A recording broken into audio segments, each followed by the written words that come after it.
Je voudrais relayer un témoignage que j'ai eu en accompagnement. Je suis Sophie Patterson, je suis spécialiste des profils d'attachement évitants, chaotiques, dit aussi désorganisés et anxieux. Je travaille aussi sur les questions de l'estime de soi et de la confiance en soi qui sont malmenées quand on est soi-même de profil insécure ou avec un profil insécure.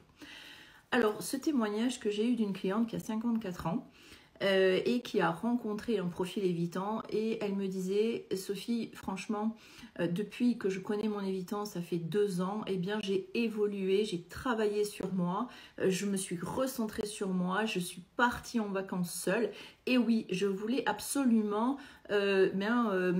raconter ce témoignage-là parce que ça me semble important. Souvent, les profils évitants sont décriés. Alors, je sais qu'il y a beaucoup de souffrance dans ce type de relation, mais pour certains et certaines, vous arrivez quand même à comprendre qu'il y a des choses effectivement qui sont à travailler chez vous, et finalement souvent c'est des anxieux, puisque c'est un mécanisme où le profil évitant et anxieux en fait se combinent très bien, y compris dans les souffrances. Et finalement, ce sont des deux profils qui s'attirent énormément. Mais de toute façon, il n'y a pas de hasard. J'ai coutume de le dire très très souvent. Et finalement, les deux personnes ont beaucoup à apprendre l'une de l'autre.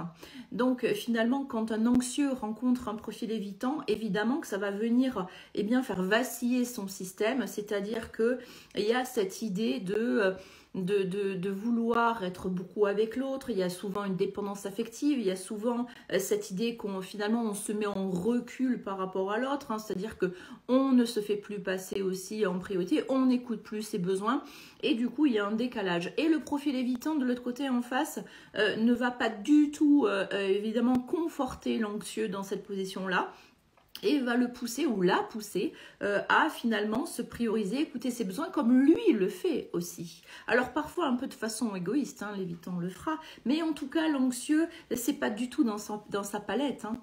Donc il va apprendre au fur et à mesure à se prioriser, et ça franchement c'est important aussi de le dire. Dites-moi en commentaire si vous avez fait ce cheminement. Alors il n'y en a pas du tout, il y en a qui partiront parce que c'est trop difficile, et pour certains il va y avoir ce travail qui va se faire. Donc dites-moi en commentaire si vous avez pu évoluer, si vous avez pu améliorer aussi, modifier votre posture par rapport à cette dépendance affective, ou par rapport au fait de vous prioriser et écouter vos besoins. Ça m'intéresse.